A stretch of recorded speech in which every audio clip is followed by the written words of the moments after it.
Hi everyone, here we've got HTC Desire 20 Pro and let me show you how to add a photo to a contact in this device.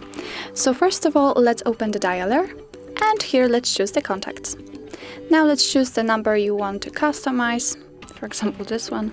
Click on Edit Contact and let's click on this camera icon right here. Now you can either take a photo and your device will open a camera app or simply choose a photo. So let me pick choose a photo. Let's select something.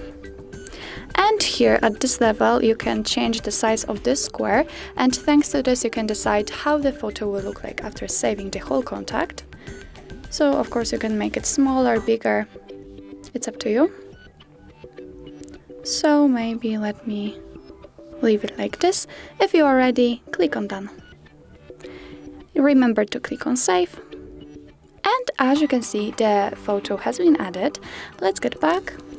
And it is of course also applied in your contact list, and you will be able to see it while all incoming calls or text messages from that number. So that's all. This is how to add a photo to a contact in your HTC Desire 20 Pro. Thank you so much for watching. I hope that this video was helpful, and if it was, please hit the subscribe button and leave the thumbs up.